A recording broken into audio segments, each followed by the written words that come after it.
हमारा यूनिवर्स बहुत बड़ा है। यह हमारे कल्पना के भी परे है। इसमें billions and trillions of galaxies, nebulas, void, stars, planets और उसके मून्स हैं। इसमें कई रहस्य हैं और हम आज इस युग में भी आके सिर्फ कुछ क्षण भरों से पर्दा उठा पाए हैं। उनमें से एक बहुत बड़ा रहस्य है, शायद ये साइंस जगत का सबसे बड़ा रहस्य होगा। और आपके मन में भी ये सवाल जरूर आया होगा कि क्या हम समय यात्रा कर सकते हैं, कुछ टाइम ट्रैवल भी पॉसिबल? तो चलिए इस प्रश्न का हल को ढूंढने की कोशिश करते हैं। हाय गाइस, मैं हूं साकेत और आप देख रहे हैं फैक्ट वाला। टाइम ट्रैवल एक बहुत बड़ी कंट्रोवर्सी है। टाइम ट्रैवल करना या उसके बारे में सोचना भी बहुत मुश्किल है, बहुत कठिन है ये। लेकिन कुछ ऐसी तथ्य और घटना होती रही है जो कि हमें इस पर सोचने पर मजबूर कर दिया है और इसी कारण भी साइंटिस्ट इस पे खोज करते रहते हैं। पहले सोचा जाता था कि पूरे यूनिवर्स में समय की गति सामान्य होती है। जो समय की रफ्तार या इस पृथ्वी पर है, शायद वही समय की रफ्तार दूसरी गैलेक्सी पे भी होगा। जो समय यहाँ चल रहा है शायद कहीं और भी चल रहा होगा।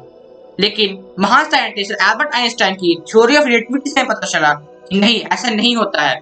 पूरे यूनिवर्स में समय की रफ्तार हर जगह अलग अलग होती है। इससे पूरे विश्व में एक रिवॉल्यूशन आ गया। हमारे सोचने का नजरिया ही बदल गया। एल्बर्ट आइंस्टाइन ने बताया स्पेस एंड टाइम दोनों आपस में जुड़े हुए होते हैं।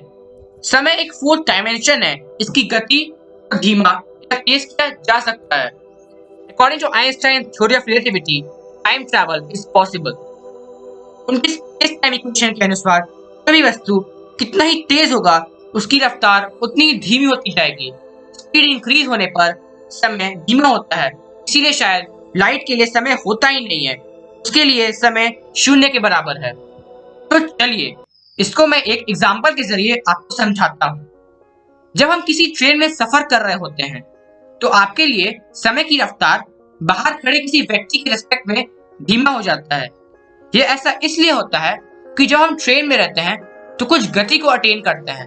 According to Einstein theory of relativity and space time equation, गति बढ़ने पर समय धीमा होते जाता है और जब हम ट्रेन से उतरते हैं तो हम अपने आप को भविष्य में पाते हैं, भले ही ये समय कुछ नैनो सेकंड्स का ही हो। यहाँ तक कि आम जिंदगी में भी हम टाइम ट्रैवल करते रहते हैं। खेलते कूदते दौड़ते हम कुछ गति को तो अटेन करते ही हैं। इससे थोड़ा मोड़ा टाइम ट्रैवल तो होते रहता है। बहुत कम समय का होता है लेकिन टाइम ट्रैवल होता है। ये तो बहुत छोटे समय का टाइम ट्रैवल था जो कि शायद हम महसूस भी नहीं कर सकते। तो सबसे बड़ा प्रश्न ये है कि क्या हम ज्यादा समय के लिए टाइम ट्रैवल कर सकते हैं, जैसे कि कुछ दिन या कुछ साल? तो चलिए इसे समझने की कोशिश करते हैं। कल्पना कीजिए कि हम एक ऐसे ट्रेन में बैठे हैं जो लाइट की गति से चलता हो। तो जब ये ट्रेन चलेगा तो हमारे लिए समय ट्रेन के बाहर के समय के हिसाब से बहुत धीमा हो जाएगा, समझिए रुक ही जाएगा। लेकिन ट्रेन के अंदर बैठे लोग के लिए सब कुछ सामान्य रहेगा, मतलब उनके लिए समय सामान्य रहेगा।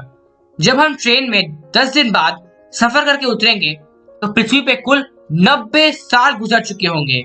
उनके सारे रिश्तेदार मर चुके होंगे, लेकिन जो लोग ट्रेन में थे उनकी उम्र वही रहेगी। उनके उम्र में कोई फर्क नहीं पड़ता चलेगा, जिससे हमें पता चलेगा कि लोग तो भविष्य में आ चुके हैं। टाइम ट्रैवल सिर्फ फ्यूचर में ही हो सकता है, पास्ट में जाना इम्पॉसिबल है। इससे ये पता चलता है कि एक बार टाइम ट्रैवल करने के बाद हम वापस फ्यूचर से पास्ट में नहीं आ सकते। अब सबसे बड़ा प्रश्न ये है कि क्या हम प्रकाश की गति से चलने वाली ट्रेन बना सकते हैं? दरअसल according to Einstein theory of relativity, किसी भी वस्तु के स्पीड बढ़ने पर उसका मास भी बढ़ता ही है। और अगर किसी वस्तु को प्रकाश की गति से हमें चलाना हो तो उस वक्त उसका मास इनफाइनाइट हो जाएगा। और according to Einstein relation E = mc², infinite mass वाले वस्तु को चलाने के लिए इनफाइनाइट एनर्जी चाहिए, जो कि इम्पॉसिबल है। अगर हम पूरे ब्रह्मांड की भी ऊर्जा को यूज करें तब भी उस ट्रेन को हम नहीं चला सकते, प्रकाश की गति वाली ट्रेन को हम नहीं चला सकते।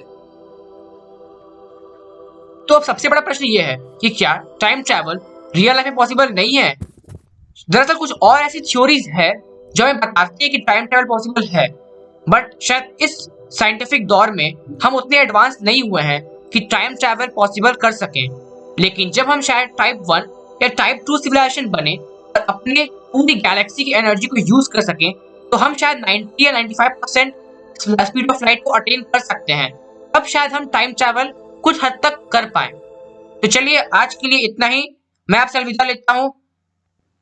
Please like, subscribe and share this video and press the bell icon for further updates.